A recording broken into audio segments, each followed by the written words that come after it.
ಬಹುಶಃ ಅವರು ಕೂಡ ವಿದ್ಯಾವಂತೆ, ಭಾಳ ವಿದ್ಯೆಯನ್ನು ಓದಿಲ್ಲ. ಅವ್ರು ಹೇಳ್ತಾರೆ ನಾವೇನು ಪಾನ್ ಮಸಾಲ ಮಾಡ್ತೀವಿ ಅಂತ, ಅವರು ಪಾನ್ ಮಸಾಲ ಮಾಡ್ತಿದ್ದಾರೆ ಫೈರ್ ಅಂತೇಳಿ ಕಲ್ಲೇಶ್ವರದಲ್ಲಿ ಪಕ್ಕ. ಇಬ್ಬರು ರಿಪೀಟು ಮತ್ತು ಫೈರ್ ಅಂತ ಎರಡು ಮಾಡ್ತಾರೆ.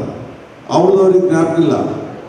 ಪಾನ್ ಮಸಾಲ ಮಾಡಿ ಆರೋಗ್ಯ ಹಾಳಾಗುತ್ತೆ, ನನ್ನ ಹೆಂಡತಿ ಸರಿಪಡಿಸ್ತಾರೆ ಅಂತ ಹೇಳಿದ್ದಾರೆ.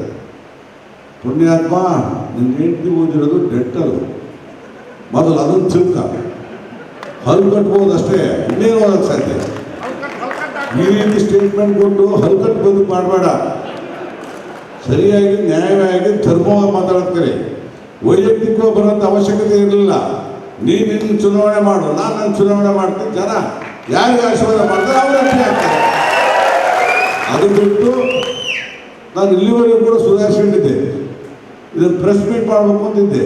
ಬಹುಶಃ ಟಿ ವಿ ಅದರೆಲ್ಲ ನಾಳೆ ಬಿತ್ತರಿಸ್ತಾರೆ ವಿಷಯ, ಇದನ್ನು ಹೆಡ್ಲೈನ್ ಮಾಡ್ತಾರೆ, ಮಾಡಲಿ ಅಂತ ಹೇಳ್ತದೆ. ನಾನು ಇನ್ನೇನು ಬೇರೆ ಏನಿಲ್ಲ.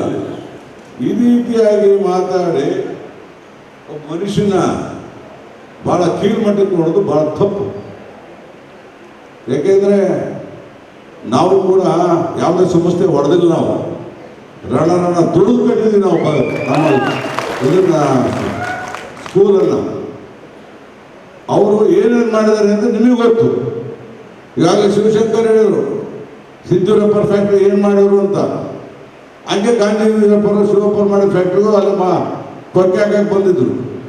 ಅದೇನೋ ಶಿವಪ್ಪರ ಗಂಡು ಹೆಂಡತಿಯ ಮಗ ಆಗಿರೋದ್ರಿಂದ ತಡೆದಾರಂತ. ಅವ್ರಿಗೇನೂ ಕೊಡೋದಿಲ್ಲ. ಅವನು ದಿವಸ ಒಂದು ಕೋಟಿ ರೂಪಾಯಿ ದುಡಿತಾನೆ, ನ್ಯಾಯವಾಗಳು ಹಾಲು ಅಂತ ಹೇಳ್ತಾನೆ.